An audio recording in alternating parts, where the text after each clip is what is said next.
इन्हां सारिਆਂ ਦਾ ਅਸੀਂ ਬਹੁਤ ਧੰਨਵਾਦ ਕਰਦੇ ਹਾਂ। ਜੇਕਰ ਤੁਸੀਂ ਜਾਂ ਕੋਈ ਹੋਰ ਕਾਰੋਬਾਰ ਇਸ ਪ੍ਰੋਗਰਾਮ ਨੂੰ ਸਪਾਂਸਰ ਕਰਨਾ ਚਾਹੁੰਦੇ ਹੋ, ਸੰਪਰਕ ਕਰ ਸਕਦੇ ਹੋ ਨੰਬਰ 408 722 7698 ਦੇ ਉੱਤੇ। ਮਿੰਟੂ ਜੀ, ਗੱਲਬਾਤ ਦਾ ਸਿਲਸਿਲਾ ਜੇ ਆਪਾਂ ਸ਼ੁਰੂ ਕਰਦੇ ਜਾਈਏ, ਕੇਂਦਰ ਨੇ ਲਿਖੀ ਕਿਸਾਨਾਂ ਨੂੰ ਨਵੀਂ ਚਿੱਠੀ, ਕਿਸਾਨਾਂ ਦਾ ਵੀ ਮੁੱਢਲਾ ਜਵਾਬ ਆਇਆ।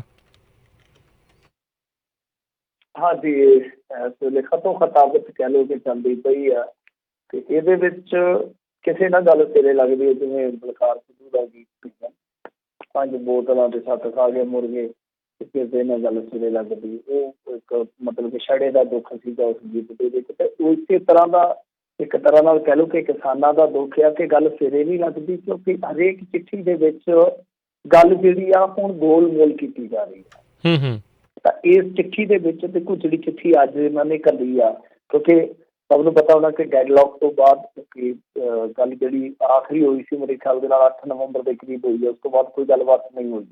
ਤਾਂ ਉਸ ਤੋਂ ਬਾਅਦ ਇੱਕ ਡੈਡਲੌਕ ਨੂੰ ਤੋੜਨ ਵਾਸਤੇ ਪਹਿਲ ਕਦਮੀ ਕੀਤੀ ਗਈ ਸੀ ਸੈਂਟਰ ਸਰਕਾਰ ਵੱਲੋਂ, ਪਰ ਉਹਦੇ ਵਿੱਚ ਇਹਨਾਂ ਨੇ ਨਾ ਕੋਈ ਡੇਟ ਮੈਂਸ਼ਨ ਕੀਤੀ ਸੀ, ਨਾ ਕੋਈ ਵੈਨਿਊ ਮੈਂਸ਼ਨ ਕੀਤਾ ਸੀਗਾ। ਸਿਰਫ ਤੇ ਸਿਰਫ ਇਹ ਚਿੱਠੀ ਲਿਖ ਦਿੱਤੀ ਸੀ ਕਿ ਆਓ ਗੱਲਬਾਤ ਕਰੋ, ਅਸੀਂ ਤੁਹਾਨੂੰ ਗੱਲਾਂ ਬਾਰੇ ਸਮਝਾਉਂਦੇ ਹਾਂ। ਉਸ ਤੋਂ ਬਾਅਦ ਇਹਨਾਂ ਨੇ ਇੱਕ ਜਵਾਬੀ ਖੱਤ ਲਿਖ ਦਿੱਤਾ, ਕਾਫੀ ਲੰਮਾ ਚੌੜਾ, ਪਹਿਲਾਂ ਮੰਥਨ ਕੀਤਾ, ਚਿੰਤਨ ਕੀਤਾ ਕਿ ਕੀ ਕੀਤਾ ਜਾਣਾ ਚਾਹੀਦਾ। ਤਾਂ ਕਿਸਾਨ ਧਿਰਾਂ ਨੇ ਜਵਾਬੀ ਖੱਤ ਪਾ ਦਿੱਤਾ ਕਿ ਭਾਈ ਇਸ ਤਰ੍ਹਾਂ ਗੱਲ ਆ ਕਿ ਤੁਸੀਂ ਕੋਈ ਠੋਸ ਏਜੰਡਾ ਕੱਢੋ, ਤੁਸੀਂ ਸਾਨੂੰ ਕੀ ਸਮਝਾਉਣਾ ਵਾ, ਅਸੀਂ ਤੁਹਾਨੂੰ ਸਾਰਾ ਕੁਝ ਸਮਝਾ ਚੁੱਕੇ ਹਾਂ, ਤਦੇ ਤਾਂ ਤੁਸੀਂ ਸੋਧਾਂ ਤੱਕ ਪਹੁੰਚੇ ਹੋ, ਤਾਂ ਹੁਣ ਇਹ ਤੋਂ ਅੱਗੇ ਤੁਰੋ, ਫੇਰ ਗੱਲ ਆਪਾਂ ਤੋਰਦੇ। ਤਾਂ ਉਹਨਾਂ ਨੇ ਹੁਣ ਫੇਰ ਲੈਟਰ ਹੈ ਜਿਹੜਾ ਜੁਆਇੰਟ ਸੈਕਟਰੀ ਦੇ ਦਸਤਖਤਾਂ ਹੇਠ ਅਗਰਵਾਲ ਸਾਹਿਬ ਆ ਜੁਆਇੰਟ ਸੈਕਟਰੀ ਜਿਹੜੇ ਆ, ਤਾਂ ਉਹਨਾਂ ਨੇ ਇਹ ਚਿੱਠੀ ਫੇਰ ਭੇਜ ਦਿੱਤੀ ਆ। ਪਰ ਇਸ ਚਿੱਠੀ ਦੇ ਵਿੱਚ ਜੇ ਸਮਝੀਏ ਤਾਂ ਬੜੀ ਚਲਾਕੀ ਵੀ ਵਰਤੀ ਗਈ ਆ। ਜਿਵੇਂ ਉਹਦੀ ਜੇ ਆਪਾਂ ਸਾਰੀ ਦੇਖੋ, ਚਿੱਠੀ ਤਾਂ 2 ਪੰਨਿਆਂ ਦੀ ਆ, ਪਰ ਉਹਦਾ ਮਜ਼ਮੂਨ ਜੇ ਤੁਸੀਂ ਦੇਖੋਗੇ ਉਹਦੇ ਵਿੱਚ ਹੁਣ ਇਹ ਤਾਂ ਕਹਿ ਦਿੱਤਾ ਗਿਆ ਕਿ ਦੇਖੋ ਜੀ ਵਿਗਿਆਨ ਭਵਨ ਦੇ ਵਿੱਚ ਆਪਾਂ ਗੱਲ ਕਰਾਂਗੇ, ਜਿੱਥੇ ਮਤਲਬ ਕਿ ਅੱਗੇ ਮੀਟਿੰਗਾਂ ਹੁੰਦੀਆਂ ਨੇ, ਪਰੰਤੂ ਨਾਲ ਲਿਖ ਦਿੱਤਾ ਕਿ ਦੇਖੋ ਜੀ ਮੰਤਰੀਆਂ ਦੀ ਇੱਕ ਕਮੇਟੀ ਮੀਟਿੰਗ ਕਰੂਗੀ ਤੁਹਾਡੇ ਨਾਲ। ਮਤਲਬ ਕਿ ਇਹ ਨਹੀਂ ਦੱਸਿਆ ਗਿਆ ਕਿ ਕਿਹੜਾ ਮੰਤਰੀ ਹੋਊਗਾ। ਮਤਲਬ ਜੇ ਆਪਾਂ ਕਿਸੇ ਨੂੰ ਸੱਦਣਾ ਹੋਵੇ ਵਿਆਹ ਤੇ ਆਪਾਂ ਕਾਰਡ ਘੱਲ ਦਈਏ ਤੇ ਇਹ ਨਾ ਲਿਖੀਏ ਕਿ ਭਾਈ ਬਰਾਤ ਆਉਣੀ ਹੈ ਤੇ ਬਰਾਤ ਜਾਣੀ ਹੈ, ਮਤਲਬ ਕਿ ਮੁੰਡੇ ਦਾ ਵਿਆਹ ਤੇ ਕੁੜੀ ਦਾ ਵਿਆਹ, ਕਿ ਤੁਸੀਂ ਇਹ ਘਰ ਆ ਜਾਓ, ਵਿਆਹ ਹੈ, ਇੱਥੇ ਆ ਕੇ ਪਤਾ ਲੱਗੂਗਾ ਕਿ ਅਸੀਂ ਕੀ ਕਰਨਾ, ਮੁੰਡੇ ਦਾ ਬੈਂਡ ਵਜਾਉਣਾ ਆ ਕਿ ਜਾਂ ਕੁੜੀ ਦੀ ਬਰਾਤ ਲਿਆਉਣੀ। ਸੋ ਇਹੋ ਜਿਹਾ ਇੱਕ ਤਰ੍ਹਾਂ ਨਾਲ ਕਹਿ ਲਓ ਕਿ ਕੇਂਦਰ ਸਰਕਾਰ ਦਾ ਰੁਖ ਆ, ਕੇਂਦਰ ਸਰਕਾਰ ਦਾ ਰਵੱਈਆ। ਹਾਂ, ਨਾਲ ਕਹਿੰਦੇ ਕਿ ਦੇਖੋ ਇਹਨਾਂ 3 ਕਾਨੂੰਨਾਂ ਦਾ MSP ਤੇ ਕੋਈ ਅਸਰ ਨਹੀਂ ਜੇ ਪੈਣਾ, ਤੁਸੀਂ ਆਓ ਆਪਾਂ ਗੱਲਬਾਤ ਕਰਾਂਗੇ, ਤੁਹਾਨੂੰ ਦੱਸਾਂਗੇ। ਸੋ ਇਹ ਚੀਜ਼ਾਂ ਕਹਿ ਲਓ ਕਿ ਚਾਲਬਾਜ਼ੀਆਂ ਹੀ, ਤੇ ਕੁੱਲ ਮਿਲਾ ਕੇ ਅਸੀਂ ਸੱਚੇ ਹੋ ਜਾਈਏ ਲੋਕਾਂ ਦੀ ਨਜ਼ਰ ਦੇ ਵਿੱਚ, ਕਾਨੂੰਨ ਦੀ ਨਜ਼ਰ ਦੇ ਵਿੱਚ, ਤੇ ਸਾਰਾ ਕੁਛ ਜੀ ਅਸੀਂ ਤੇ ਕਰ ਰਹੇ ਹਾਂ, ਪਰ ਕਿਸਾਨ ਜਥੇਬੰਦੀਆਂ ਅੱਗੋਂ ਸਾਨੂੰ ਬਾਂਹ ਨਹੀਂ ਫੜਾਉਂਦੀਆਂ। ਤਾਂ ਹੁਣ ਤੁਸੀਂ ਦੇਖੋ ਕਿ ਅੱਗੋਂ ਮੰਤਰੀ ਕੋਈ ਐਸਾ ਵੈਸਾ ਬਿਠਾ ਦੇਣ, 2-3 ਗੇੜ ਦੀ ਗੱਲ ਤਾਂ ਇਸੇ ਕਰਕੇ ਨੇਪਰੇ ਨਹੀਂ ਸੀ ਸਾਡੀ, ਕਿਉਂਕਿ ਕਿਸਾਨ ਕਹਿੰਦੇ ਸੀਗੇ ਕਿ ਸਾਨੂੰ ਯੋਗ ਬੰਦਿਆਂ ਦੇ ਨਾਲ ਮੀਟਿੰਗ ਕਰਵਾਓ। ਪਹਿਲੀ ਮੀਟਿੰਗ ਦੇ ਵਿੱਚ ਤਾਂ ਤੁਹਾਨੂੰ ਪਤਾ ਹੀ ਕਿਵੇਂ ਖੈਬੜ ਕੇ ਪਰਤਾ ਹੈ ਅਧਿਕਾਰੀਆਂ ਦੇ ਸਾਹਮਣੇ ਅਸੀਂ ਕੀ ਗੱਲ ਕਰਨੀ ਆ। ਤਾਂ ਜੇ ਕੋਈ ਸਮਰੱਥ ਉੱਥੇ ਬੰਦਾ ਬੈਠਾ ਹੋਵੇ, ਕੋਈ ਵਜ਼ੀਰ ਜਿਹੜਾ ਐਸਾ ਪਾਵਰਫੁੱਲ ਬੈਠਾ ਹੋਵੇ, ਕਿਉਂਕਿ ਉਮਰ ਹੋਣੀ, ਗੋਇਲ ਹੋਣੀ, ਇਹ ਤੇ ਬਹੁਤ ਛੋਟੇ ਪੱਧਰ ਦੇ ਕਹਿ ਲਈਏ ਕਿ ਇਸ ਵੇਲੇ ਲੱਗਦੇ ਜਿਵੇਂ ਅੰਨਾ ਹਜ਼ਾਰੇ ਵਾਲਾ ਅੰਦੋਲਨ ਤੁਸੀਂ ਦੇਖਿਆ ਹੋਣਾ ਉਸ ਟਾਈਮ, ਤੇ ਮੈਂ ਉਦੋਂ ਬੜਾ ਟੈਲੀਵਿਜ਼ਨ ਦੇ ਨਾਲ ਚਿਪਕਿਆ ਰਹਿੰਦਾ ਹੁੰਦਾ ਸੀਗਾ ਕਿ ਪਤਾ ਨਹੀਂ ਇੰਡੀਆ 'ਚ ਹੁਣ ਕੀ ਹੋ ਜਾਣਾ। ਐਸਾ ਲੱਗਦਾ ਸੀਗਾ ਕਿ ਇਲਾਵਾ ਵੀ ਇੰਡੀਆ ਜਿਹੜਾ ਉਹ ਬਦਲ ਗਿਆ, ਨਵਾਂ ਇੰਡੀਆ ਮਤਲਬ ਕਿ ਸਾਰਾ ਹੋਂਦ ਦੇ ਵਿੱਚ ਆਏਗਾ। ਤਾਂ ਉੱਥੋਂ ਫਿਰ ਬਾਅਦ ਦੇ ਵਿੱਚ ਹੋਇਆ ਕੀ ਸੀਗਾ ਕਿ ਕਪਲ ਸਿੱਬਲ ਜਿਹੜੇ ਆ ਉਹ ਆਉਂਦੇ ਸੀਗੇ, ਬਾਰ-ਬਾਰ ਭੱਜੇ ਆਉਂਦੇ ਸੀਗੇ ਅੰਨਾ ਹਜ਼ਾਰੇ ਹੋਰਾਂ ਕੋਲ, ਫਿਰ ਉਸ ਤੋਂ ਬਾਅਦ ਭੱਜੇ ਜਾਂਦੇ ਸੀਗੇ ਸਰਕਾਰ ਦੇ ਕੋਲ, ਸਾਰੋ ਸਾਈ ਹੋਏ ਹੁੰਦੇ ਸੀਗੇ। ਐਸੀ ਹੀ ਕਹਿ ਲਓ ਕਿ ਪੋਜੀਸ਼ਨ ਇਸ ਟਾਈਮ ਜਿਹੜੀ ਹੈ ਇਹਨਾਂ ਮੰਤਰੀਆਂ ਦੀ ਹੈ ਕਿ ਇੱਧਰ ਵੀ ਭੱਜੇ ਜਾਂਦੇ, ਇੱਧਰ ਵੀ ਭੱਜੇ ਜਾਂਦੇ ਹੈ। ਤਾਂ ਹੁਣ ਇਹਦੇ ਵਿੱਚ ਦੇਖੋ ਜਿਹੜੀ ਅਸਲ ਦੇ ਵਿੱਚ ਹੁਣ ਜਿਹੜੀ ਸਾਨੂੰ ਸਮਝ ਆਉਂਦੀ ਹੈ ਚਿੱਠੀ ਤੋਂ ਕਿ ਉਹ ਸਰਕਾਰ ਜਿਹੜੀ ਹੈ ਇੱਕ ਫਾਰਮੈਲਿਟੀ ਕਰ ਰਹੀ ਹੈ, ਖਾਨਾ ਪੂਰਤੀ ਕਰ ਰਹੀ ਹੈ। ਤਾਂ ਇਸ ਵੇਲੇ ਕਿਸਾਨ ਜਥੇਬੰਦੀਆਂ ਦਾ ਮੁੱਢਲਾ ਜਿਹੜਾ ਪ੍ਰਤੀਕਰਮ ਹੈ ਚਿੱਠੀ ਤੇ ਉਹ ਇਹੋ ਹੀ ਆ ਕਿ ਦੇਖੋ ਜੀ ਇਹਨਾਂ ਨੇ ਕੋਈ ਨਵੀਂ ਗੱਲ ਨਹੀਂ ਕਰੀ, ਅਸੀਂ ਜਾ ਕੇ ਕੀ ਗੱਲ ਕਰਾਂਗੇ। ਸਰਕਾਰ ਨੇ ਉਹ ਕਹਿੰਦੇ ਆ ਕਿ ਦੇਖੋ ਕੋਈ ਤਰੀਕ ਨਹੀਂ ਦੱਸੀ, ਕੋਈ ਸਾਨੂੰ ਇਹ ਨਹੀਂ ਦੱਸਿਆ ਕਿ ਕਿਹਦੇ ਨਾਲ ਤੁਹਾਡੀ ਮੀਟਿੰਗ ਕਰਵਾਈ ਜਾਣੀ ਹੈ, ਜਦ ਬਸ ਉਹੀ ਖਾਣਾ ਪੂਰਤੀ। ਤਾਂ ਜਦੋਂ ਕੋਈ ਨਵੀਂ ਗੱਲ ਹੀ ਨਹੀਂ ਹੈ ਤਾਂ ਅਸੀਂ ਉੱਥੇ ਜਾ ਕੇ ਕੀ ਕਰਾਂਗੇ? ਤਾਂ ਕਿਸਾਨਾਂ ਦਾ ਮੁੱਢਲਾ ਜੇ ਕਹੋਗੇ ਤਾਂ ਇੱਕ ਪ੍ਰਤੀਕਰਮ ਜਿਹੜਾ ਹੈ ਉਹ ਵੀ ਅੱਗੋਂ ਨਕਾਰਾਤਮਕ ਹੀ ਹੈ। ਤੇ ਉਹਨਾਂ ਨੇ ਵੀ ਕੋਈ ਹਾਂ ਨਹੀਂ ਫੜਾਈ, ਹਾਲਾਂਕਿ ਫੈਸਲਾ ਲੈਣਗੇ, ਕੱਲ ਨੂੰ ਲੈਣਗੇ ਤਾਂ ਕੀ ਬਣਦਾ ਉਹਦੇ ਵਿੱਚ ਪਤਾ ਨਹੀਂ ਹੈ। ਪਰ ਉਹਨਾਂ ਦਾ ਜਿਹੜਾ ਮੁੱਢਲਾ ਪ੍ਰਤੀਕਰਮ ਹੈ ਉਹੀ ਬਹੁਤ ਕੁਛ ਕਹਿ ਰਿਹਾ ਵਾ, ਉਹੀ ਬਹੁਤ ਕੁਛ ਕਹਿ ਰਿਹਾ ਕਿ ਉਹਦੇ ਵਿੱਚ ਜਿਸ ਤਰ੍ਹਾਂ ਦਾ ਰੁੱਖ ਲੱਗਦਾ, ਮੈਨੂੰ ਨਹੀਂ ਲੱਗਦਾ ਕਿ ਹੁਣ ਕਿਸਾਨ ਜਥੇਬੰਦੀਆਂ ਦੁਬਾਰਾ ਚਿੱਠੀ ਲਿਖਣਗੀਆਂ ਤੇ ਦੁਬਾਰਾ ਫਿਰ ਉਹੀ ਖੇਡ ਚੱਲੇਗੀ, ਕਿਤੇ ਨਾ ਕਿਤੇ ਖੇਡ ਮੁੱਕਣੀ ਆ। ਹੁਣ ਇਹੋ ਹੀ ਲੱਗਦਾ ਕਿ ਕਿਸਾਨ ਜਥੇਬੰਦੀਆਂ ਜਿਹੜੀਆਂ ਉਹ ਇਸ ਤਰ੍ਹਾਂ ਦਾ ਜਿਹੜਾ ਮਜ਼ਾਕ ਜਿਹਾ ਕੀਤਾ ਜਾ ਰਿਹਾ ਇਹਦੇ ਤੋਂ ਜ਼ਰੂਰ ਕਿਤੇ ਹਟ ਕੇ ਉਹ ਫੈਸਲਾ ਲੈ ਸਕਦੀਆਂ, ਕਿਉਂਕਿ ਵਾਰ-ਵਾਰ ਇੱਦਾਂ ਦੀਆਂ ਚੀਜ਼ਾਂ ਦੇਖਣਾ ਉਹ ਠੀਕ ਨਹੀਂ ਲੱਗਦੀਆਂ। ਜੇ ਆਪਾਂ ਕੁਛ ਹੋਰ ਇਹਦੇ ਨਾਲ ਜਿਹੜੀਆਂ ਅਪਡੇਟਸ ਲੈ ਲਈਏ, ਉਹਦੇ ਵਿੱਚ ਯੂਪੀ ਪੁਲਿਸ ਵੱਲੋਂ ਕਿਸਾਨਾਂ ਨੂੰ ਰੋਕਣ ਵਿਰੁੱਧ ਬਿਲਾਸਪੁਰ ਪਹੁੰਚੇ ਆ ਬਲਵਿੰਦਰ ਸਿੰਘ ਸਿੱਧਾ।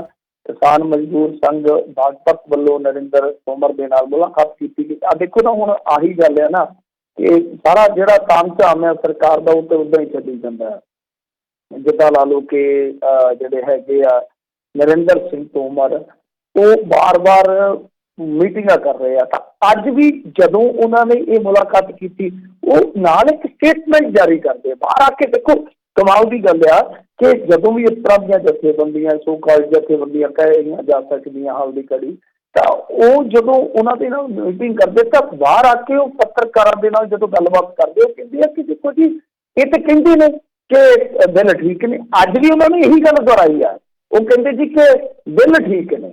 ਇਹ ਤਾਂ ਕਹੀ ਜਾਂਦੇ, ਕਹਿੰਦੇ ਜੀ ਕਿਸਾਨ ਜਥੇਬੰਦੀਆਂ ਤਾਂ ਕਹੀ ਨੇ। ਯਾਨੀ ਇੱਕ ਪਾਸੇ ਜਿਹੜੀਆਂ ਉੱਤੇ ਠੰਡ ਦੇ ਵਿੱਚ ਕਰ ਰਹੀਆਂ ਨੇ ਜਥੇਬੰਦੀਆਂ, ਜਿਨ੍ਹਾਂ ਦੇ ਨਾਲ ਲੱਖਾਂ ਲੋਕ ਉੱਥੇ ਆ ਕੇ ਬੈਠੇ ਆ, ਉਹਨਾਂ ਨੂੰ ਤੁਸੀਂ ਕਹਿ ਦਿੰਦੇ ਹੋ ਕਿ ਹਾਂਜੀ ਠੀਕ ਹੈ ਤੁਹਾਡੀਆਂ ਵੀ ਆਪਾਂ ਗੱਲਾਂ ਮੰਨਾਂਗੇ, ਤਾਂ ਦੂਸਰੇ ਪਾਸੇ ਤੁਸੀਂ ਕਹਿੰਦੇ ਹੋ ਕਿ ਦੇਖੋ ਜੀ ਦੇਸ਼ ਦਾ ਕਿਸਾਨ ਪਿਆ ਕਹਿੰਦਾ। ਇਹਦਾ ਮਤਲਬ ਹੈ ਕਿ ਕਿਤੇ ਨਾ ਕਿਤੇ ਤਕਵੰਜ, ਕਿਤੇ ਨਾ ਕਿਤੇ ਪਰਪੰਚ ਨਜ਼ਰ ਆਉਂਦਾ।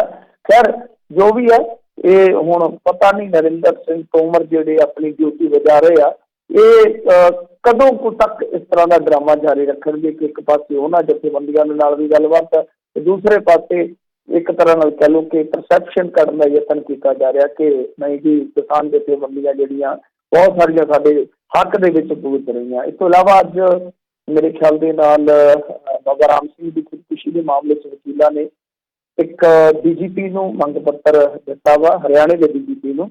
ਪ੍ਰਧਾਨ ਮੰਤਰੀ, ਗ੍ਰਹਿ ਮੰਤਰੀ ਤੇ ਹੋਰਨਾਂ ਖਿਲਾਫ ਉਹਨਾਂ ਨੇ ਆਖਿਆ ਕਿ ਮੁਕੱਦਮਾ ਦਰਜ ਕੀਤਾ ਜਾਵੇ, ਕਿਉਂਕਿ ਇਹਨਾਂ ਦੀ ਵਜ੍ਹਾ ਦੇ ਨਾਲ ਹੀ ਬਾਬਾ ਰਾਮ ਸਿੰਘ ਨੇ ਖੁਦਕੁਸ਼ੀ ਕੀਤੀ ਸੀਗੀ। ਵੈਸੇ ਉਹਨਾਂ ਨੂੰ ਸ਼ਾਇਦ ਵਕੀਲਾਂ ਨੂੰ ਇਸ ਗੱਲ ਦਾ ਇਲਮ ਹੋਏਗਾ, DGP ਕਿਤੇ ਇਹਨਾਂ ਤੋਂ ਬਾਹਰ, ਹੋਮ ਮਿਨਿਸਟਰ ਤੋਂ ਜਾਂ ਖੱਟਰ ਸਾਹਿਬ ਤੋਂ ਕਿਤੇ ਬਾਹਰ ਥੋੜ੍ਹੀ ਹੈ, ਉਹਨਾਂ ਦਾ ਤਾਂ ਆਪਣਾ ਉਪਿਆਦਾ ਇੱਕ ਤਰ੍ਹਾਂ ਨਾਲ। ਕਿਸਾਨੀ ਸੰਘਰਸ਼ ਦੌਰਾਨ ਖੇਤ ਮਜ਼ਦੂਰ ਦੀ ਅੱਜ ਇੱਕ ਮੌਤ ਹੋਈ ਹੈ। ਬਜ਼ੁਰਗ ਸੀਗਾ, ਜਿਹੜਾ ਡਾਲਾ ਹੁੰਦਾ ਟਰਾਲੀ ਦਾ, ਉਹਦੇ ਉੱਤੇ ਬੈਠੇ ਸੀਗੇ ਤਾਂ ਉਹ ਡਿੱਗ ਪਏ, ਗਿਰ ਗਏ, ਉਹਨਾਂ ਦੀ ਮੌਤ ਹੋ ਗਈ ਹੈ। ਇਸ ਤੋਂ ਇਲਾਵਾ ਰਣਜੀਤ ਸਿੰਘ ਢੱਡਰੀਆਂ ਵਾਲੇ ਕਾਫੀ ਜ਼ਿਆਦਾ ਫੇਮਸ ਹੈ ਅੱਜ ਕੱਲ੍ਹ, ਤੁਹਾਨੂੰ ਪਤਾ ਹੀ ਆ ਕਿ ਇਹਨਾਂ ਨੇ ਜਿਹੜੇ ਕਿਸਾਨ ਸੰਘਰਸ਼ ਦੇ ਵਿੱਚ ਕੁਰਬਾਨ ਹੋਏ ਆ ਲੋਕ, ਉਹਨਾਂ ਦੇ ਪਰਿਵਾਰਾਂ ਵਾਸਤੇ 21 ਲੱਖ ਰੁਪਈਆ ਇਮਦਾਦੀ ਰਾਸ਼ੀ ਦਾ ਐਲਾਨ ਕੀਤਾ ਵਾ। ਇਸ ਤੋਂ ਇਲਾਵਾ ਸੁਖਦੇਵ ਸਿੰਘ ਢੀਂਡਸਾ ਹੋਰਾਂ ਦੀ ਜਿਹੜੀ ਹੈ ਉਹ ਇੱਕ ਸਟੇਟਮੈਂਟ ਆਈ ਹੈ ਕਿ ਅੰਦੋਲਨ ਜਿੰਨਾ ਲੰਬਾ ਚੱਲੇਗਾ BJP ਲਈ ਨੁਕਸਾਨ ਹੋਏਗਾ। ਜੀ ਜੀ। ਅਗਲੀ ਜਿਹੜੀ ਗੱਲ ਕਰੀਏ ਅੰਬਾਲਾ ਦੇ ਵਿੱਚ, ਕਹਿੰਦੇ ਮੁੱਖ ਮੰਤਰੀ ਖੱਟੜ ਦਾ ਵਿਰੋਧ ਕਰਨ ਵਾਲੇ ਕਿਸਾਨਾਂ ਖਿਲਾਫ ਹੁਣ ਮਾਮਲੇ ਦਰਜ। ਹਾਂਜੀ ਦੇਖੋ, ਇਹਨਾਂ ਨੇ ਜਿਹੜਾ ਮਾਮਲਾ ਦਰਜ ਕੀਤਾ ਇਹਦੇ ਵਿੱਚ ਬੜੀ ਹੈਰਾਨਗੀ ਆਉਂਦੀ ਆ, ਕਿਉਂਕਿ ਕੱਲ੍ਹ ਤੁਹਾਨੂੰ ਪਤਾ ਹੀ ਹੈ ਨਾ ਕਿ ਪ੍ਰੋਟੈਸਟ ਹੋਇਆ ਸੀਗਾ, ਆਪਾਂ ਸ਼ਾਇਦ ਗੱਲ ਵੀ ਕੀਤੀ ਸੀਗੀ ਜੀ। ਤੇ ਉਸ ਪ੍ਰੋਟੈਸਟ ਦੇ ਵਿੱਚ ਕੋਈ ਬਹੁਤਾ ਆਪਾਂ ਇਹ ਵੀ ਕਹਿ ਸਕਦੇ ਕੋਈ ਭੰਨ ਤੋੜ ਵਾਲਾ ਕੰਮ ਹੋਇਆ। ਉਹਨਾਂ ਨੇ ਖਾਲੀਆਂ ਝੰਡੀਆਂ ਦਿਖਾਈਆਂ, ਜ਼ਿੰਦਾਬਾਦ ਮੁਰਦਾਬਾਦ ਕੀਤਾ। ਦੇਖੋ ਆਹ ਚੀਜ਼ ਤੇ ਹੁਣ ਜਿਹੜੀ ਆ ਨਾ ਉਹ ਕੋਰਟ ਵੀ ਕਹਿ ਚੁੱਕਾ। ਸੁਪਰੀਮ ਕੋਰਟ ਦੇ ਵਿੱਚ ਜਦੋਂ ਸੁਣਵਾਈ ਹੋਈ ਸੀਗੀ ਤਾਂ ਸੁਪਰੀਮ ਕੋਰਟ ਨੇ ਕੀ ਕਿਹਾ? ਸੁਪਰੀਮ ਕੋਰਟ ਨੇ ਸਭ ਤੋਂ ਪਹਿਲਾਂ ਇਹੋ ਹੀ ਆਖਿਆ ਕਿ ਨਹੀਂ ਜੀ, ਉਹਨਾਂ ਦਾ ਫੰਡਾਮੈਂਟਲ ਰਾਈਟ ਹੈ, ਅਸੀਂ ਇਸ ਚੀਜ਼ ਤੇ ਕੋਈ ਉਹ ਨਹੀਂ ਕਰਨਾ ਹੈਗਾ, ਕੋਈ ਅਸੀਂ ਫੈਸਲਾ ਨਹੀਂ ਲੈ ਸਕਦੇ। ਕਿਸਾਨ ਦੁਖੀ ਨੇ, ਅਸੀਂ ਉਹਨਾਂ ਦੀ ਦੁਰਦਸ਼ਾ ਜਾਣਦੇ ਹਾਂ। ਤਾਂ ਹੁਣ ਦੂਜੇ ਪਾਸੇ ਦੇਖੋ ਉਹ ਫੰਡਾਮੈਂਟਲ ਰਾਈਟ ਯੂਜ਼ ਕਰ ਰਹੇ ਆ, ਤਾਂ ਖੱਟਰ ਸਰਕਾਰ ਨੇ ਕੀ ਕਰਿਆ ਵਾ ਕਿ ਉਹਨਾਂ ਤੇ ਬਹੁਤ ਵੱਡੀਆਂ ਧਾਰਾਵਾਂ ਲਾ ਕੇ ਮਾਮਲਾ ਦਰਜ ਕੀਤਾ। ਹੁਣ ਇਹ ਮਾਮਲਾ ਕੱਲ ਅੰਬਾਲੇ ਦਾ ਸੀਗਾ, ਜਿੱਥੇ ਇਹਨਾਂ ਦਾ ਕੋਈ ਇਲੈਕਸ਼ਨ ਚੱਲੀ ਜਾਂਦਾ, ਇਹ ਆਏ ਸੀਗੇ ਮੇਅਰ ਵਾਸਤੇ, ਤਾਂ ਉੱਥੇ ਜਿਹੜਾ ਪ੍ਰੋਟੈਸਟ ਹੋਇਆ, ਜਿੰਨੀ ਕੁ ਦੇਖੋ ਕਲਿੱਪਿੰਗ ਆਪਾਂ ਨੂੰ ਹਾਸਲ ਹੋਈ ਹੈ ਜਾਂ ਆਪਾਂ ਦੇਖ ਸਕੇ ਆ, ਤਾਂ ਉਹਦੇ ਵਿੱਚ ਤੇ ਕਿਤੇ ਵੀ ਕੋਈ ਹਿੰਸਕ ਗਤੀਵਿਧੀ ਨਹੀਂ ਹੈ। ਮਤਲਬ ਮੰਨ ਲਓ ਜੇ ਕੋਈ ਕੱਲ ਨੂੰ ਇਸ ਤਰ੍ਹਾਂ ਕਰਦਾ, ਮੈਨੂੰ ਤਾਂ ਸ਼ੱਕ ਆ, ਕਿਉਂਕਿ ਇਸ ਤਰ੍ਹਾਂ ਹੋ ਜਾਂਦਾ ਹੁੰਦਾ। ਜਿਵੇਂ ਆਪਣੇ ਇੱਕ ਉਦਾਹਰਨ ਸੀਗੀ, ਉਦਾਹਰਨ ਇਹ ਸੀਗੀ ਕਿ ਜਦੋਂ ਮੇਰੇ ਖਿਆਲ ਦੇ ਨਾਲ ਸਰਕਾਰ ਜਿਹੜੀ ਬਦਲ ਗਈ ਸੀਗੀ, ਅਕਾਲੀ ਭਾਜਪਾ ਤੇ ਆਹ ਵਾਲੀ ਆ ਗਈ ਸੀ ਸਰਕਾਰ, ਉਹ ਵੀ ਉਦੋਂ ਦੀ ਘਟਨਾ ਜਾਂ ਇਹਨਾਂ ਦੇ ਵੇਲੇ ਦੀ ਆ ਕਿ ਸੁਖਬੀਰ ਸਿੰਘ ਬਾਦਲ ਦਾ ਇੱਕ ਵਾਰੀ ਕਾਫਲਾ ਲੱਗਣ ਗਿਆ ਸੀ ਇੱਧਰ ਸੰਗਰੂਰ ਏਰੀਏ ਦੇ ਵਿੱਚੋਂ, ਤਾਂ ਕੁਝ ਪ੍ਰੋਟੈਸਟਰਸ ਨੇ ਪ੍ਰੋਟੈਸਟ ਕੀਤਾ ਤੇ ਉਹਦੇ ਵਿੱਚ ਕੀ ਇੱਕ ਜੁੱਤੀਆਂ ਮਾਰ ਦਿੱਤੀਆਂ ਸੀ ਕਾਫਲੇ ਤੇ ਜੁੱਤੀਆਂ ਸੁੱਟ ਦਿੱਤੀਆਂ ਗਈਆਂ। ਕਾਫਲਾ ਤੁਹਾਨੂੰ ਪਤਾ ਲੰਘ ਹੀ ਜਾਣਾ, ਕੀ ਕੁਛ ਨਹੀਂ ਗੁਜ਼ਰਦਾ, ਕਿਸੇ ਨਾ ਨਾਲ ਸਿਕਿਉਰਿਟੀ ਬੜੀ ਹੁੰਦੀ ਆ। ਜਦੋਂ ਕਾਫਲਾ ਕੱਢ ਲਿਆ ਗਿਆ ਤਾਂ ਹੋਇਆ ਕਿ ਇਹਨਾਂ ਬੰਦਿਆਂ ਨੇ ਚੱਕ ਕੇ 307 ਦਾ ਕੇਸ ਦਰਜ ਕਰ ਦਿੱਤਾ ਸੀਗਾ ਪ੍ਰੋਟੈਸਟਰਸ ਦੇ ਖਿਲਾਫ। ਉਹ ਬਾਅਦ ਦੇ ਵਿੱਚ 307 ਧਾਰਾ ਚੁੱਕੀ ਹੈ। ਹੁਣ 307 ਇਰਾਦਾ ਕਤਲ ਹੁੰਦਾ, ਤਾਂ ਉਹ ਛਿੱਤਰ ਕੋਈ ਬੰਬ ਥੋੜ੍ਹੀ ਹੈ, ਪਰ ਉਹ ਵੱਜਿਆ ਨਹੀਂ ਕਿਸੇ ਦੇ। ਉਹ ਛਿੱਤਰ ਮਾਰਨਾ ਗਲਤ ਗੱਲ ਹੈ, ਆਪਾਂ ਮੰਨਦੇ ਹਾਂ ਹਮੇਸ਼ਾ ਤੋਂ ਇਸ ਚੀਜ਼ ਨੂੰ ਆਪਾਂ ਕੰਡੈਮ ਕੀਤਾ ਵਾ, ਪਰ ਉਹ ਜੁੱਤੀ ਵੱਜੀ ਨਹੀਂ, ਜੁੱਤੀ ਪਤਾ ਨਹੀਂ ਗੱਡੀ 'ਤੇ ਵੱਜੀ ਹੈ ਜਾਂ ਨਹੀਂ ਵੱਜੀ। ਤਾਂ ਇਸ ਤਰ੍ਹਾਂ ਇੱਕ ਮਾਮਲਾ ਦਰਜ ਕਰ ਲਿਆ ਗਿਆ, ਬਾਅਦ ਦੇ ਵਿੱਚ ਕੋਰਟ ਕਚਹਿਰੀ 'ਚ ਵੀ ਗਿਆ ਮਸਲਾ, ਉਹਨਾਂ ਦੀਆਂ ਜ਼ਮਾਨਤਾਂ ਵੀ ਮੇਰੇ ਖਿਆਲ ਦੇ ਨਾਲ ਮਹੀਨੇ 2 ਮਹੀਨੇ ਬਾਅਦ ਹੋਈਆਂ ਸੀਗੀਆਂ। ਤੇ ਹੋਇਆ ਕਿ ਹੁਣ ਇਸੇ ਤਰ੍ਹਾਂ ਹੀ ਵਾਹਵਾ ਵੱਡੀਆਂ ਧਾਰਾ ਲਾ ਕੇ, ਹਾਲਾਂਕਿ ਮੈਂ ਉਹ FIR ਨਹੀਂ ਪੜ੍ਹੀ ਜਿਹੜੀ ਹਰਿਆਣੇ ਦੇ ਵਿੱਚ ਦਰਜ ਕੀਤੀ ਗਈ ਆ, ਪਰ ਮੁੱਢਲੇ ਤੌਰ 'ਤੇ ਜਿਹੜੀਆਂ ਰਿਪੋਰਟਾਂ ਆਈਆਂ ਉਹਦੇ ਵਿੱਚ ਤੇ ਇਹ ਵੀ ਦੱਸਿਆ ਜਾ ਰਿਹਾ ਕਿ ਸ਼ਾਇਦ ਇਰਾਦਾ ਕਤਲ ਇੱਥੇ ਵੀ ਲੱਗਿਆ। ਹੁਣ ਹਾਲਾਂਕਿ ਮੈਂ ਪੁਸ਼ਟੀ ਵੀ ਕਰ ਸਕਦਾ, FIR ਦੀ ਕਾਪੀ ਨਹੀਂ ਹੈ, ਪਰ ਜੇ ਇਸ ਤਰ੍ਹਾਂ ਹੋਇਆ ਤਾਂ ਬਹੁਤ ਮੰਦਭਾਗੀ ਗੱਲ ਹੈ, ਕਿਉਂਕਿ ਜਿੰਨੀ ਕੋਈ ਕਲਿੱਪਿੰਗ ਜਿਹੜੀ ਵਾਇਰਲ ਹੋਈ ਆ ਉਹਦੇ 'ਚ ਕਿਤੇ ਵੀ ਇਸ ਤਰ੍ਹਾਂ ਦੀ ਗੱਲ ਨਹੀਂ। ਕਿਉਂਕਿ ਦੇਖੋ ਇਰਾਦਾ ਕਤਲ ਇਹ ਹੈ ਨਾ ਕਿ ਜਾਂ ਤਾਂ ਕੋਈ ਜ਼ਖਮ ਹੋਇਆ ਹੋਵੇ ਜਾਂ ਕੋਈ ਫਾਇਰ ਹੋਇਆ ਹੋਵੇ, ਫਿਰ ਤੇ ਆਪਾਂ ਕਹੀਏ ਮੰਨ ਲਓ ਕਿਸੇ ਨੇ ਪ੍ਰੋਟੈਸਟਰ ਨੇ ਕੋਈ ਵੱਟਾ ਚੁੱਕ ਕੇ ਮਾਰਿਆ ਹੋਵੇ, ਉਹ ਖੱਟਰ ਸਾਹਿਬ ਦੇ ਲੱਗਿਆ ਹੋਵੇ ਜਾਂ ਕਿਤੇ ਨੇੜੇ ਡਿੱਗਿਆ ਹੋਵੇ, ਕੁਛ ਐਸਾ ਹੈ ਹੀ ਨਹੀਂ ਸੀਗਾ। ਤੇ ਦੱਸੋ ਉਹ ਦੇਖੀਏ ਤਾਂ ਜਿੰਨਾ ਉਹ ਆਇਆ ਸੀਗਾ ਸਾਰਾ ਹਰਿਆਵਲ ਦਸਤਾ ਜਿਹੜਾ ਕਿਸਾਨਾਂ ਦਾ, ਨੌਜਵਾਨਾਂ ਦਾ, ਤਾਂ ਉਹਨਾਂ ਨੇ ਜ਼ਿਆਦਾ ਝੰਡੀਆਂ ਦਿਖਾਈਆਂ ਤੇ ਇਹਨਾਂ ਨੇ ਕਾਫਲਾ ਦਬਾ ਕੱਢ ਲਿਆ ਉੱਥੋਂ। ਹੁਣ ਇਹ ਜੇ ਮਸਲਾ ਇਸ ਤਰ੍ਹਾਂ ਅੱਗੇ ਵਧੇਗਾ ਤਾਂ ਮੇਰੇ ਖਿਆਲ ਦੇ ਨਾਲ ਖੱਟਰਤਾ ਜਿਹੜਾ ਹੈ ਉਹ ਪਿੰਡਾਂ ਦੇ ਵਿੱਚ ਸ਼ਹਿਰਾਂ ਦੇ ਵਿੱਚ ਵੜਨਾ ਔਖਾ ਕਰ ਦੇਣਗੇ ਹਰਿਆਣੇ ਦੇ ਲੋਕ, ਕਿਉਂਕਿ ਚਡੂਨੀ ਸਾਹਿਬ ਨੇ ਨਾਲ ਦੀ ਨਾਲ ਇਹ ਕਹਿ ਦਿੱਤਾ ਕਿ ਜਿੱਥੇ ਵੀ ਜਵਾਨੋਂ ਟੱਕਰ ਦਾ ਖੱਟਰ ਤਾਂ ਰੱਜ ਕੇ ਵਿਰੋਧ ਕਰੋ। ਤਾਂ ਇਹ ਵਿਰੋਧ ਜਿਹੜੇ ਜ਼ਿਆਦਾ ਹੋਣਗੇ, ਕਿਉਂਕਿ ਤੁਸੀਂ ਕਿਸਾਨਾਂ ਨੂੰ ਹੁਣ ਇਸ ਮੌਕੇ 'ਤੇ ਖਾਸ ਤੌਰ 'ਤੇ ਪੰਜਾਬ ਤੇ ਹਰਿਆਣੇ 'ਚ ਸਪਰੈਸ ਨਹੀਂ ਜੇ ਕਰ ਸਕਦੇ, ਤੁਸੀਂ ਉਹਨਾਂ ਨੂੰ ਰਾਜ਼ੀ ਕਰ ਸਕਦੇ ਹੋ, ਰਜ਼ਾਮੰਦ ਕਰ ਸਕਦੇ ਹੋ, ਮਤਲਬ ਇਹ ਨਹੀਂ ਹੈ ਕਿ ਤੁਸੀਂ ਉਹਨਾਂ ਨੂੰ ਦਬਾ ਦਿਓਗੇ। ਜਿੰਨਾ ਦਬਾਓਗੇ ਤਾਂ ਮੇਰੇ ਖਿਆਲ ਦੇ ਨਾਲ ਓਨਾ ਹੀ ਤੁਹਾਡੇ ਖਿਲਾਫ ਜਿਹੜਾ ਲੋਕਾਂ ਦਾ ਰੋਹ ਆ ਉਹ ਜ਼ਿਆਦਾ ਤਿੱਖਾ ਹੋਏਗਾ। ਪਰ ਅੱਜ ਵੀ ਤੁਸੀਂ ਜੇ ਦੇਖੋ ਇਹਨਾਂ ਦਾ ਵਿਰੋਧ ਘਟਦਾ ਨਹੀਂ ਪਿਆ, ਜੋ ਵੀ ਇਹ ਕਰ ਰਹੇ ਨੇ। ਮਤਲਬ ਕਿ ਗੱਲ ਇਹ ਆ ਕਿ ਅੱਜ ਜਿਹੜੇ ਹੈਗੇ ਦੁਸ਼ਯੰਤ ਚੌਟਾਲਾ ਉਹ ਗਏ ਸੀਗੇ ਜੀਂਦ, ਮਤਲਬ ਕਿ ਜਾਣਾ ਸੀਗਾ ਜੈ ਤੋਂ ਭਾਗੇ ਮੈਂ ਜਾਣਾ ਸੀਗਾ, ਤਾਂ ਉੱਥੇ ਜਿਹੜਾ ਹੈਲੀਪੈਡ ਬਣਿਆ ਸੀਗਾ ਜਿੱਥੇ ਹੈਲੀਕਾਪਟਰ ਤਾਰਨਾ ਸੀਗਾ, ਉੱਥੇ ਪਹਿਲਾਂ ਹੀ ਕਿਸਾਨ ਆਪਣੇ ਕਿਸਾਨਾਂ ਨੇ ਚੱਕ ਕੇ ਤੇ ਉੱਥੇ ਜਿਹੜਾ ਹੈਲੀਪੈਡ ਸੀਗਾ ਉਹੀ ਕਈਆਂ ਦੇ ਨਾਲ ਖੋਦ ਕੱਟਿਆ।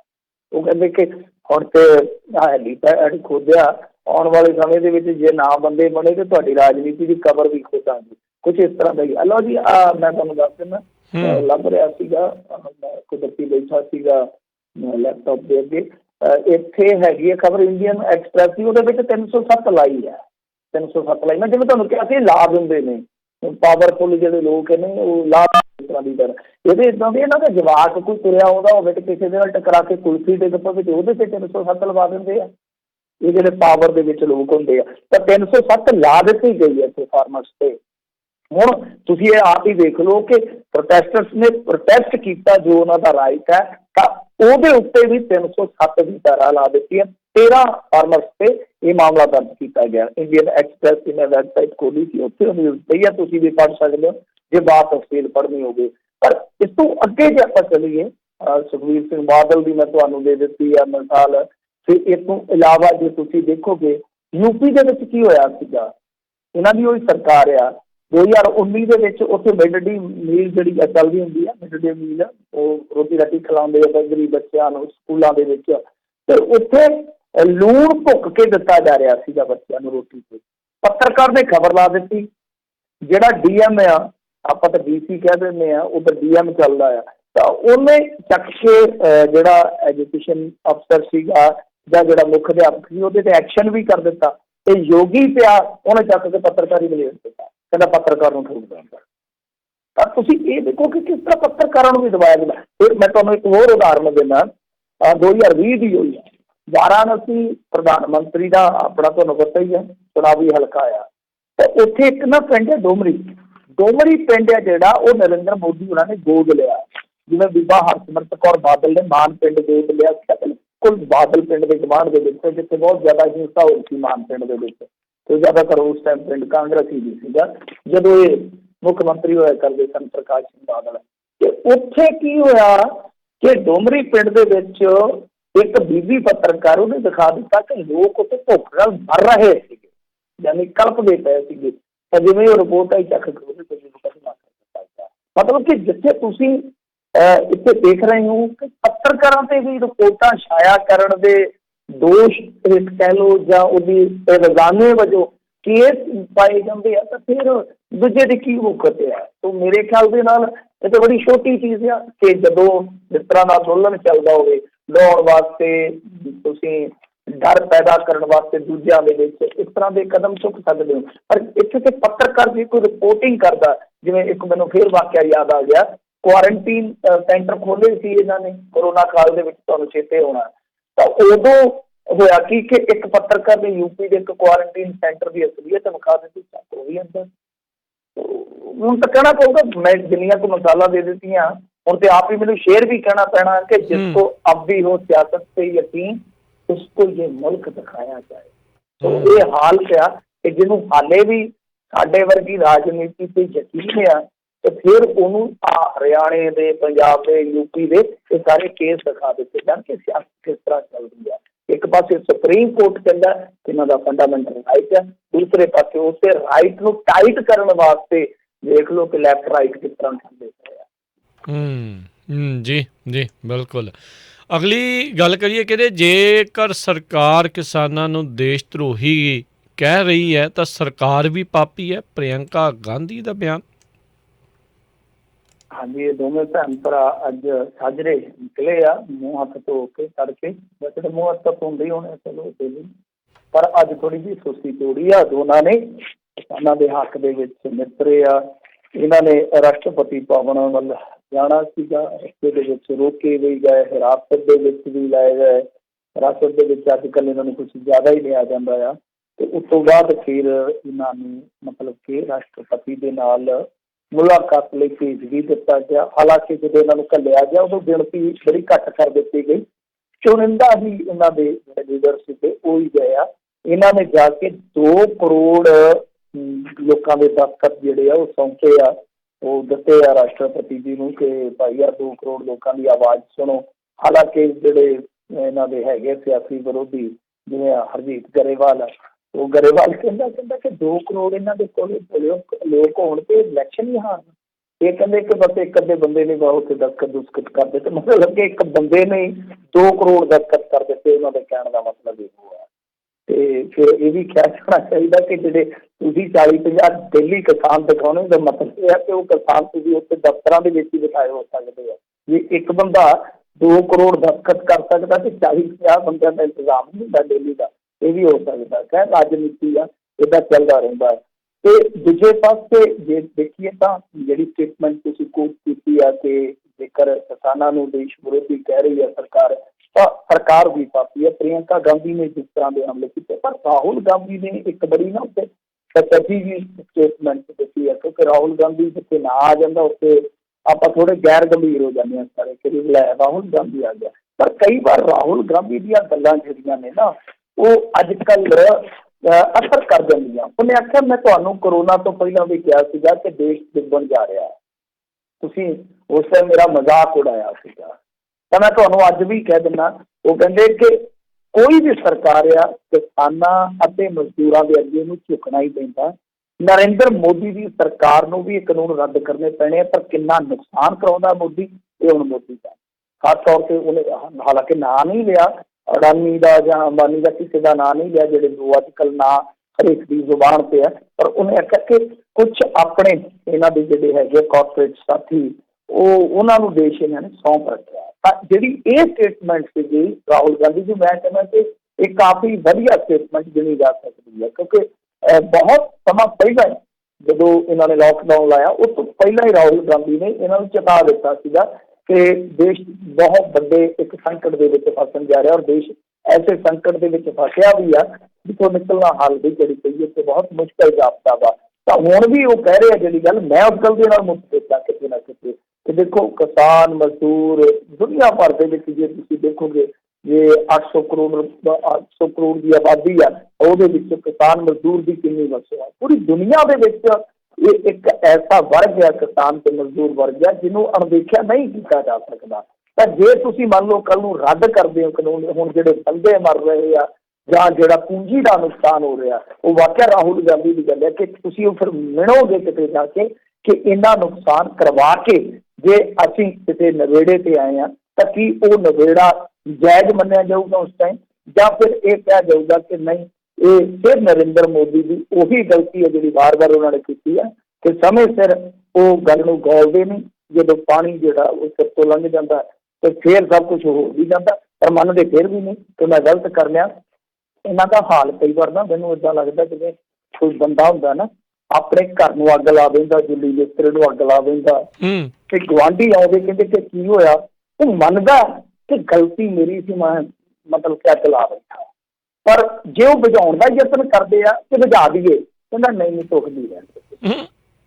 ਗਲਤੀ ਮੰਨ ਰਿਹਾ ਕਿ ਹਾਂ ਭਾਈ ਮੈਨੂੰ ਅੱਗ ਲੱਗ ਗਈ ਆ, ਪਰ ਇਹ ਨਹੀਂ ਵੀ ਉਹਨੂੰ ਅੱਗ ਲਾ ਕੇ ਹੁਣ ਮਤਲਬ ਕਿ ਬੁਝਾ ਦਈਏ, ਅੱਗ ਲਾਓ ਪਾਣੀ ਤੇ ਸੁੱਟ ਦਿਓ।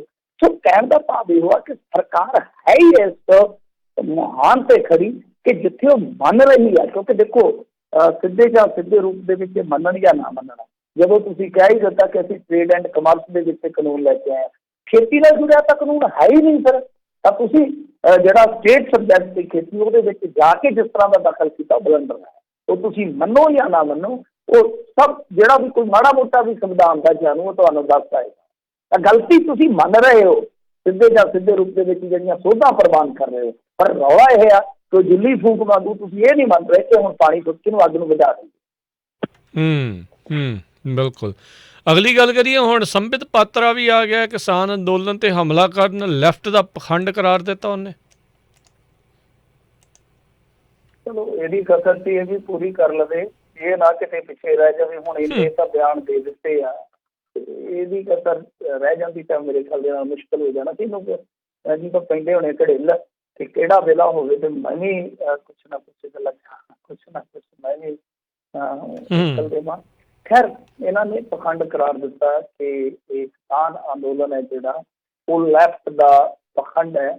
ਉਹਨਾਂ ਨੇ ਦੋਸ਼ ਲਾਇਆ ਕਿ ਤ੍ਰਿਪੁਰਾ, ਕੇਰਲ ਤੇ ਪੱਛਮੀ ਬੰਗਾਲ 'ਚ ਆਪਣੀ ਹਕੂਮਤ ਦੌਰਾਨ ਉਹਨਾਂ ਨੇ ਕਿਸਾਨਾਂ ਉੱਤੇ ਜ਼ੁਲਮ ਢਾਏ ਆ। ਤੇ ਭਾਜਪਾ ਦੇ ਬੁਲਾਰੇ ਸੰਬਿਤ ਪਾਤਰਾ ਨੇ ਕਿਹਾ ਕਿ ਜਿੱਥੇ ਵੀ ਖੱਬੇ ਪੱਖੀ ਪਾਰਟੀਆਂ ਦੀ ਹਕੂਮਤ ਰਹੀ ਉੱਥੇ ਕਿਸਾਨਾਂ ਤੇ ਅਰਥ ਵਿਵਸਥਾ ਲਈ ਕੁਛ ਨਹੀਂ ਦੱਸਿਆ।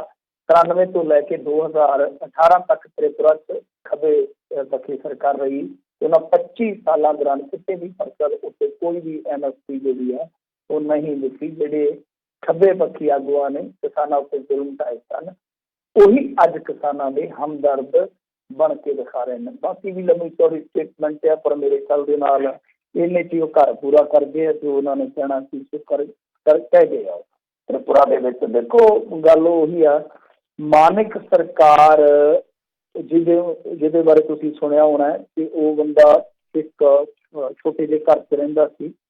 ਜਿੰਨੀ ਵੀ ਸੈਲਰੀ ਹੁੰਦੀ ਸੀ ਬਤੌਰ ਮੁੱਖ ਮੰਤਰੀ ਥੋੜ੍ਹੀ ਜਿਹੀ ਲੈਂਦਾ ਸੀ, 7-8 ਹਜ਼ਾਰ ਰੁਪਇਆ ਸ਼ਾਇਦ, ਤਾਂ ਉਹ ਸਾਰੀ ਆਪਣੇ ਪਾਰਟੀ ਦੇ ਦਫ਼ਤਰ ਨੂੰ ਜਾ ਕੇ ਜਮ੍ਹਾਂ ਕਰਾਉਂਦਾ ਤੇ ਜੋ ਖਰਚਾ ਪਾਰਟੀ ਕਰਦੀ ਸੀ। ਇਹੋ ਜਿਹਾ ਚੀਫ ਮਿਨਿਸਟਰ ਤੁਸੀਂ ਕਿਤੇ ਸੁਣਿਆ ਹੋਵੇ ਇੰਡੀਆ ਦੇ ਵਿੱਚ? ਹੋਰ ਦੂਸਰਾ ਤੇ ਮੈਨੂੰ ਜ਼ਰੂਰ ਹੈ। ਠੀਕ ਹੈ। ਦੂਜੀ ਚੀਜ਼ ਹੈ ਤ੍ਰਿਪੁਰਾ ਦੇ ਵਿੱਚ ਕੀ ਉੱਥੇ ਕਿੰਨੀ ਕੁ ਕਣਕ ਹੁੰਦੀ ਹੈ ਬੰਦਾ ਜਿਹਦੇ ਤੇ MSP। ਤੁਸੀਂ ਦੂਸਰੀਆਂ ਸਟੇਟਾਂ ਦੀ ਕਿਉਂ ਨਹੀਂ ਗੱਲ ਕਰਦੇ? ਤੁਹਾਡੇ ਹਰਿਆਣੇ 'ਚ ਕੀ ਹੋ ਰਿਹਾ? ਤੁਹਾਡੇ 10 ਸਾਲ ਇੱਥੇ ਰਾਜ ਕਰਕੇ ਗਏ ਪੰਜਾਬ ਦੇ ਵਿੱਚ ਕੀ ਹੋਇਆ? ਇੱਥੇ ਵੀ MSP ਦਾ ਇਹੋ ਹਾਲ ਸੀਗਾ। ਤਾਂ ਉੱਥੇ ਕਿੰਨੀ ਕੁ ਕਿਤੇ ਕਣਕ ਹੁੰਦੀ ਹੈ, ਕਿੰਨਾ ਕੁ ਕਿਤੇ ਝੋਨਾ ਹੁੰਦਾ, ਮੈਨੂੰ ਨਹੀਂ ਪਤਾ ਵੀ ਕਿੰਨੀਆਂ ਕੁ ਜ਼ਿਆਦਾ ਉੱਥੇ ਫਸਲਾਂ ਹੁੰਦੀਆਂ ਤ੍ਰਿਪੁਰਾ ਦੇ ਵਿੱਚ। ਪਰ ਜੇ ਮੰਨ ਲਓ ਇਹੀ ਹਾਲਤ ਸੀ ਤਾਂ ਕੋਈ ਸਰਕਾਰ 25 ਸਾਲ ਕਿਵੇਂ ਚੱਲ?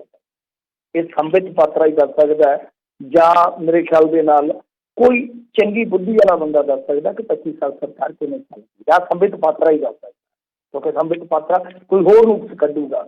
ਤਾਂ ਆਪਣੇ ਆਪ ਦੇ ਵਿੱਚ ਇੱਕ ਬਹੁਤ ਵੱਡਾ ਸਵਾਲ ਹੈ ਕਿ ਇਹੋ ਜਿਹਾ ਚੀਫ ਮਿਨਿਸਟਰ ਕਦੇ ਇੰਡੀਆ 'ਚ ਕੋਈ ਹੋਰ ਇਸ ਟਾਈਮ ਤੁਸੀਂ ਸੁਣਿਆ ਹੋਵੇ ਤਾਂ ਮੈਨੂੰ ਜ਼ਰੂਰ ਦੱਸਣਾ, ਜਿਹੜਾ ਕੁਝ ਹਜ਼ਾਰ ਰੁਪਈਏ ਤਨਖਾਹ ਲੈਂਦਾ ਔਰ ਉਹ ਵੀ ਤਨਖਾਹ ਪਾਰਟੀ ਦੇ ਦਫ਼ਤਰ 'ਚ ਜਮ੍ਹਾਂ ਕਰਵਾਉਂਦਾ। ਖੱਬੇ ਸੱਜੇ ਦੀ ਨਹੀਂ ਹੁੰਦਾ, ਵਿਚਾਰਧਾਰਾ ਹਰੇਕ ਦੀ ਹੈ, ਮੈਂ ਨਹੀਂ ਮੰਨਦਾ ਇਸ ਚੀਜ਼ ਨੂੰ ਕਿ ਜੇ ਤੁਸੀਂ ਸੈਂਟਰਲ ਹੋ ਕੇ ਜਾਂ ਸੈਂਟਰਲਿਸਟ ਹੋ ਕੇ ਸੋਚੋਗੇ ਤਾਂ ਇਹ ਚੀਜ਼ਾਂ ਜਿਹੜੀਆਂ ਨੇ ਫਾਇਦੇਮੰਦੀਆਂ ਹੁੰਦੀਆਂ ਕਿ ਜੇ ਕੋਈ ਖੱਬਾ ਬੰਦਾ ਚੰਗਾ ਕੰਮ ਕਰਦਾ ਤਾਂ ਉਹਨੂੰ ਤੁਸੀਂ ਵੇਖ ਕੇ ਚੰਗਾ ਕੋਈ ਗੁਣ ਲੈ ਲਓ, ਜੇ ਕੋਈ ਸੱਜੇ ਵਿੰਗ ਵਾਲਾ ਕੋਈ ਚੱਜ ਦਾ ਕੰਮ ਕਰਦਾ ਤਾਂ ਉਹਦੇ ਤੋਂ ਸਿੱਖਿਆ ਲਈ ਜਾ ਸਕਦੀ ਆ। ਅੱਜ ਕੱਲ੍ਹ ਜੇ ਤੁਸੀਂ ਦੇਖੋ ਕਿ ਨਾਰਵੇ ਦਾ ਮਾਡਲ, ਫਰਾਂਸ ਦਾ ਮਾਡਲ, ਉਹ ਇਸ ਤਰ੍ਹਾਂ ਦਾ ਹੀ ਹੈ। ਇਕੋਨਮੀ ਜਿਹੜੀ ਆ ਉਹ ਪੂੰਜੀਵਾਦੀ ਆ ਉਹਨਾਂ ਦੀ, ਪਰ ਸੋਚ ਕਿਤੇ ਨਾ ਕਿਤੇ ਸਮਾਜਵਾਦੀ ਹੈ। ਇਹੋ ਜਿਹੇ ਮਾਡਲ ਹੀ ਦੁਨੀਆ ਦੇ ਵਿੱਚ ਕਾਰਗਰ ਸਾਬਤ ਹੋਇਆ। ਅੱਜ ਨਾਰਵੇ, ਫਿਨਲੈਂਡ ਕਿਸੇ ਇੰਡੈਕਸ ਦੇ ਵਿੱਚ ਦੇਖ ਲਓ ਕਿਤੇ ਪਿੱਛੇ ਹੈਗੇ। ਇਹ ਚੀਜ਼ਾਂ ਹੁੰਦੀਆਂ, ਸੁਮੇਲ ਬਣਾਉਣਾ ਪੈਂਦਾ, ਬਿਠਾਉਣਾ ਪੈਂਦਾ, ਤਵਾਜ਼ਨ ਬਣਾਉਣਾ ਪੈਂਦਾ। ਖੱਬੇ ਸੱਜੇ ਦੀ ਖੇਡ ਕੁਛ ਖਾਸ ਤੌਰ 'ਤੇ ਜ਼ਿਆਦਾ ਹੀ ਪ੍ਰਚਾਰੀ ਜਾ ਰਹੀ ਹੈ, ਪਰ ਮੇਰੇ ਖਿਆਲ ਦੇ ਨਾਲ ਇੱਥੇ ਐਸਾ ਕੁਛ ਨਹੀਂ ਹੈ।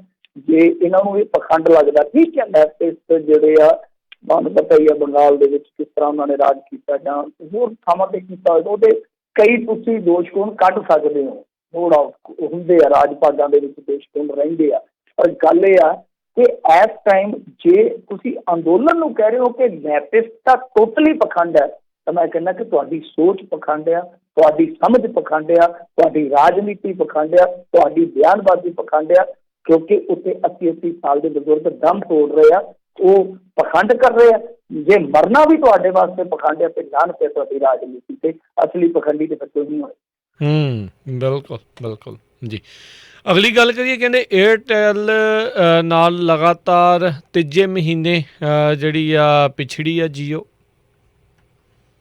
ਹਾਂਜੀ ਦੇਖੋ, ਇੱਥੇ ਤੇ ਲਾਲਾ ਹੋਈ ਪਈ ਆ, ਟਾਵਰ ਟੂਵਰ ਵੀ ਬੰਦ ਕਰਤੇ ਆ ਜੀਓ ਦੇ, ਤੇ ਕਾਫੀ ਜ਼ਿਆਦਾ ਨੁਕਸਾਨ ਹੋਇਆ ਜੀਓ ਨੂੰ। ਟੋਟਲੀ ਕਹਿ ਲਈਏ ਕਿ ਪੈ ਗਏ ਐਲੀ ਕਰਕੇ ਪੰਜਾਬੀ, ਇਹਨਾਂ ਨੂੰ ਤੇ ਬੁਰਾ ਨੁਕਸਾਨ ਕੀਤਾ ਇਹਨਾਂ ਦਾ।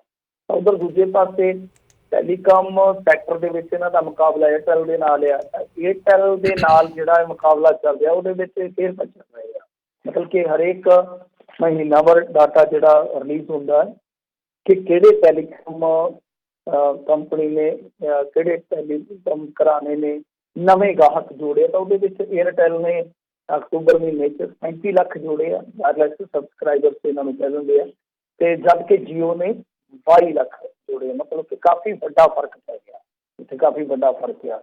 ਪਰ ਦੂਜੇ ਪਾਸੇ ਮੋਬਾਈਲ ਨੰਬਰ ਪੋਰਟ ਕਰਾਉਣ ਦੀ ਵੀ ਜਿਹੜੀ ਰਫਤਾਰ ਆ, ਕਹਿੰਦੇ ਅਕਤੂਬਰ ਮਹੀਨੇ 'ਚ ਕਾਫੀ ਜ਼ਿਆਦਾ ਵਧੀ ਆ, ਜਦ ਕਿ ਨਵੰਬਰ ਤੇ ਦਸੰਬਰ ਦਾ ਹਾਲੇ ਡਾਟਾ ਆਉਣਾ ਬਾਕੀ ਹੈ। ਜੇ ਤੁਸੀਂ ਦੇਖੋਗੇ ਤਾਂ ਇਹਦਾ ਮਤਲਬ ਇਹ ਹੋਆ ਕਿ ਬਹੁਤ ਵੱਡੇ ਪੱਧਰ ਤੇ ਜੀਓ ਨੂੰ ਸੱਟ ਵੱਜਣ ਜਾ ਰਹੀ ਹੈ, ਰਿਲਾਇੰਸ ਨੂੰ ਸੱਟ ਵੱਜਣ ਜਾ ਰਹੀ ਹੈ। ਪਰ ਉਹਦਾ ਜਿਹੜੇ ਇੱਥੇ ਟਾਵਰ ਬੰਦ ਕੀਤੇ ਜਾ ਰਹੇ ਆ ਉਹਨਾਂ 'ਚ ਇੱਕ ਦਿੱਕਤ ਆ ਰਹੀ ਆ। ਕਿਉਂ? ਕਿਉਂਕਿ ਬਹੁਤ ਸਾਰੇ ਪਿੰਡ ਇਸ ਤਰ੍ਹਾਂ ਦੇ ਆ ਜਿੱਥੋਂ ਮਤਲਬ ਕਿ ਇੱਕ ਟਾਵਰ ਤੋਂ 2-2, 3-3 ਟੈਲੀਕਾਮ ਸਰਵਿਸਿਜ਼ ਜਿਹੜੀਆਂ ਸੀ ਆਪਰੇਟ ਹੁੰਦੀਆਂ ਸੀ। ਮਤਲਬ ਕਿ ਜੀਓ ਨੂੰ ਰਗੜਿਆ ਤੇ ਨਾਲ ਦੂਜੇ ਉਹਨੂੰ ਹੀ ਰਗੜੇ ਗਏ, ਉਹਨਾਂ ਦੇ ਵੀ ਫੋਨ ਫਾਨ ਬੰਦ ਹੋ ਗਏ, ਕਨੈਕਟੀਵਿਟੀ ਕਈ ਪਿੰਡਾਂ 'ਚ ਜਿਹੜੀ ਆ ਫਟੀ ਆ। ਇਸ ਗੱਲ ਦਾ ਹਾਲੇ ਇਹਨਾਂ ਨੂੰ ਪਤਾ ਨਹੀਂ। ਸਦੂਨੀ ਸਾਹਿਬ ਦਾ ਬਿਆਨ ਆਇਆ, ਉਹ ਕਹਿੰਦੇ ਆ ਕਿ ਇਹ ਸਾਰੀ ਸ਼ਰਾਰਤਬਾਜ਼ੀ ਆ, ਸਾਡਾ ਅੰਦੋਲਨ ਬਦਨਾਮ ਹੋਏਗਾ, ਇੱਦਾਂ ਨਹੀਂ ਕਰਨਾ ਚਾਹੀਦਾ ਕਿਉਂਕਿ ਸਾਡੇ ਪ੍ਰੋਗਰਾਮ ਦਾ ਹਿੱਸਾ ਨਹੀਂ ਹੈ ਜੋ ਐਕਸ਼ਨ ਪ੍ਰੋਗਰਾਮ ਹੈ। ਪਰ ਇੱਥੇ ਆਪ ਮੁਹਾਰੇ ਲੋਕ ਜਿਹੜੇ ਆ ਉਹ ਜੀਓ ਦੇ ਮਗਰ ਐਲੀ ਕਰਕੇ ਲੱਗੇ ਪਏ ਆ। ਜੀ ਜੀ। ਮਿੰਟੂ ਜੀ, ਜਾਂਦੇ ਜਾਂਦੇ ਗੱਲ ਕਰੀਏ ਇਸ ਕਿਸਾਨ ਅੰਦੋਲਨ ਦੇ ਦਰਮਿਆਨ ਸੈਣੀ ਦਾ ਚਲਾਨ ਪੇਸ਼। ਹਾਂਜੀ, ਸੈਣੀ ਦਾ ਚਲਾਨ ਪੇਸ਼ ਹੋ ਗਿਆ। ਮੇਰੇ ਖਿਆਲ ਦੇ ਨਾਲ 500 ਪੇਜ ਦਾ ਚਲਾਨ ਆ, 47 ਗਵਾਹ ਆ ਇਹਦੇ ਵਿੱਚ, ਤੇ ਜਿਹੜੇ ਹੈਗੇ ਆ ਇੰਸਪੈਕਟਰ ਜਗੀਰ ਤੇ ਕੁਲਦੀਪ, ਇਹਨਾਂ ਨੂੰ ਬਣਾਇਆ ਗਿਆ ਮੇਰੇ ਖਿਆਲ ਦੇ ਨਾਲ ਵਾਧਾ ਗਵਾਹ। ਤੇ ਇਹਦੇ ਵਿੱਚ ਇੰਸਪੈਕਟਰ ਹਰ ਰਾਏ ਸ਼ਰਮਾ ਨੂੰ ਬੇਗੁਨਾਹ ਦੱਸਿਆ ਗਿਆ, ਮਤਲਬ ਕਿ ਇਹੀ ਸਾਰਾਂਸ਼ ਆ। ਤਾਂ ਕੁੱਲ ਮਿਲਾ ਕੇ ਤੁਸੀਂ ਕਹਿ ਸਕਦੇ ਹੋ ਕਿ ਬੇਸ਼ੱਕ ਸੁਮੇਧ ਸੈਣੀ ਨੇ ਜ਼ਮਾਨਤ ਲੈ ਲਈ ਇੱਕ ਵਾਰੀ ਸੁਪਰੀਮ ਕੋਰਟ ਤੋਂ, ਤੇ ਮੁੜ ਕੇ ਇਹਨੇ ਗੱਲ ਦੌੜੀ ਨਹੀਂ, ਹਾਲੇ ਤੱਕ ਇਹਨੇ ਬੇਲ ਬੌਂਡ ਨਹੀਂ ਭਰਿਆ। ਤੁਸੀਂ ਦਿਲਚਸਪ ਗੱਲ ਸੁਣੋਗੇ, ਹੈਰਾਨੀ ਵਾਲੀ ਗੱਲ ਆ ਕਿ ਬੇਲ ਬੌਂਡ ਨਹੀਂ ਭਰਿਆ। ਸਿੱਧਾ ਇਹ ਆ ਕਿ ਜਿਵੇਂ ਮੇਰੇ ਵਰਗਾ ਮਾਤੜ ਬੰਦਾ ਬੇਲ ਬੌਂਡ ਭਰੇ ਤੋਂ ਬਿਨਾਂ ਤੇ ਉਹਦੇ ਘਰ ਦੇ ਵਿੱਚ ਮਰਗ ਹੋ ਜਾਵੇ ਤੇ ਤਾਂ ਵੀ ਇੱਕ ਦਿਨ ਦੀ ਛੁੱਟੀ ਨਹੀਂ ਦਿੰਦੇ ਬੇਲ ਬੌਂਡ ਭਰੇ ਤੋਂ ਬਿਨਾਂ। ਇੱਥੇ ਮਹੀਨਿਆਂ ਬੱਧੀ ਸਮਾਂ ਲੰਘ ਗਿਆ, ਬੇਲ ਬੌਂਡ ਤੱਕ ਨਹੀਂ ਭਰਿਆ ਇਹਨੇ, ਨਾ ਹੀ ਇਨਵੈਸਟੀਗੇਸ਼ਨ ਦੇ ਵਿੱਚ ਸ਼ਾਮਲ ਹੋਇਆ ਜਾ ਕੇ ਜਿਵੇਂ ਸੁਪਰੀਮ ਕੋਰਟ ਨੇ ਕਿਹਾ ਸੀਗਾ ਕਿ ਤੁਹਾਨੂੰ ਹੋਣਾ ਪੈਣਾ। ਖੈਰ ਪਤਾ ਨਹੀਂ ਅੱਡਿਆ ਕਿਉਂ ਨਹੀਂ ਜਾ ਰਿਹਾ, ਜਾਂ ਵੈਸੇ ਵੀ ਮੇਰੇ ਖਿਆਲ ਦੇ ਨਾਲ ਬਹਾਨਾ ਬੁਨਾ ਲਾ ਜਾਂਦਾ। ਪਰ ਜਿਹੜਾ ਹੁਣ ਦੂਜਾ ਇਹ ਕੰਮ ਹੈ ਚਲਾਨ ਵਾਲਾ, ਚਲਾਨ ਪੇਸ਼ ਹੋਣ ਦਾ ਮਤਲਬ ਹੁੰਦਾ ਚਾਰਜਸ਼ੀਟ ਫਾਈਲ ਹੋਗੀ, ਉਸ ਤੋਂ ਬਾਅਦ ਕਲੇਮ ਹੋਣਗੇ ਚਾਰਜਿਸ ਤੇ ਗਵਾਹੀਆਂ ਸ਼ੁਰੂ ਹੋ ਜਾਣਗੀਆਂ। ਮਤਲਬ ਇਹ ਆ ਕਿ ਸਰਕਾਰ ਨੂੰ ਲੱਗ ਗਿਆ ਕਿ ਸੈਣੀ ਇੱਧਰੋਂ ਤਾਂ ਨਿਕਲ ਗਿਆ ਸਾਡੇ ਦਾੜੇ ਤੋਂ, ਮਤਲਬ ਕਿ ਜ਼ਮਾਨਤ ਲੈ ਗਿਆ, ਤਾਂ ਹੁਣ ਕਿਉਂ ਨਾ ਹੋਵੇ ਕਿ ਕੇਸ ਦਾ ਨਿਪਟਾਰਾ ਹੀ ਜਲਦੀ ਕਰਾਂਦੀ ਹੈ ਸਰਕਾਰ। ਸਰਕਾਰ ਹੈ, ਅਸਰਦਾਰ ਹੈ, ਦੇਖੋ ਤੁਸੀਂ। ਜੀ ਜੀ, ਤੇ ਮਿੰਟੂ ਜੀ ਬਹੁਤ ਬਹੁਤ ਤੁਹਾਡਾ ਧੰਨਵਾਦ ਕਰਦੇ ਹਾਂ, ਤੁਸੀਂ ਸਾਡੇ ਨਾਲ ਜੁੜੇ, ਇਹਨਾਂ ਖਬਰਾਂ ਬਾਰੇ ਜਾਣਕਾਰੀ ਦਿੱਤੀਆਂ। ਮਿਲਦੇ ਹਾਂ ਜੀ ਕੱਲ੍ਹ ਨੂੰ ਇਸੇ ਵਕਤ ਅਗਲੀ ਵਾਰੀ। ਬਹੁਤ ਬਹੁਤ ਧੰਨਵਾਦ, ਸਤਿ ਸ਼੍ਰੀ ਅਕਾਲ ਜੀ। ਤੇ ਸੋ ਤੇ ਇੱਥੇ ਹੀ ਸਾਡਾ ਅੱਜ ਦਾ ਪ੍ਰੋਗਰਾਮ ਸਮਾਪਤ ਹੈ। ਮਿਲਦੇ ਹਾਂ ਅਗਲੀ ਵਾਰ, ਤੱਕ ਲਈ ਮੇਰੇ ਵੱਲੋਂ ਵੀ ਤੁਹਾਨੂੰ ਸਭ ਨੂੰ ਪਿਆਰ ਸਤਿਕਾਰ ਸਹਿਤ ਸਤਿ ਸ਼੍ਰੀ ਅਕਾਲ। ਸੁਣਦੇ ਰਹੋ ਜੀ ਪੰਜਾਬੀ ਰੇਡੀਓ USA।